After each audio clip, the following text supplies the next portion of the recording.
Di ba, mami, kaya mo? Huwag kayong umano sa malapit sa tricycle. Umano kayo gumilid tayo ng konti. Yan. Di ba? Yung kotse lang ni Daddy Boy. Di ba? Na-drive nyo nga yun, kaya nyo rin. Mabagal lang naman yan, mami. Kasi may speed yan eh.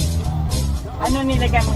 Sa 1 lang. Pinakamabagal para Kasi pagka mabilis, nabibigla sila sa apak ng ano eh. Dyan, alalay ka lang dyan. Mami! Aray ko! Ang bilis! Kaya huwag nyo gamitin ito. Kasi lilipat nyo lang yung paa. Okay. Hindi, ang gagawin nyo lang, mami. Huwag nyo masyadong didiinan nyo sa ano, parang bumagal ang takbo. Yan ang sikreto dyan. Huwag nyo masyadong aapakan ng husto. Ayan o. Di ba?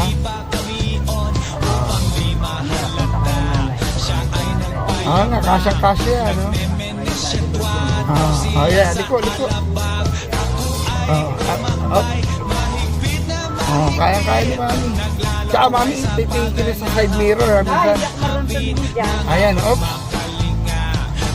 Tabi tayo sa dito.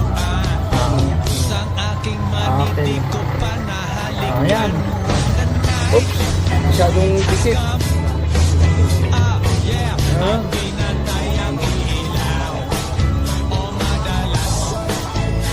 Hindi ba lang marunong tumingin si mami sa side mirror? Masyadong ano. Kaya ako, tumingin ako eh. Pag-tuloy niya, sumamatay. Dahan-dahan. Sorry, may ano, alalayan si mami. Hindi mo tatapakan yung manubela ang hawiin mo. Kasi minsan para si Iris din. Lumilipat yung ano. Ayan o, Ari medyo ano. Malayo pa kita ko yun. Nakatak ko pagkaalang Pag ganyan lang ang speed, man, hindi ka maiilang. Yung speed kasi na mabilis, si Edward nagugulat, ang bilis eh. Yan, ganun. Ay, galing ni Inagpuro.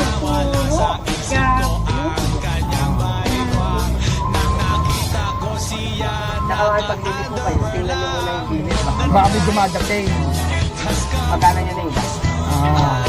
Huwag yung masyadong didikinan ng apat. Kayo dito. Yun.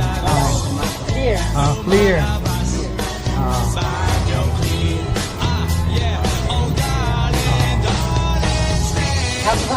Parang yeah. Up.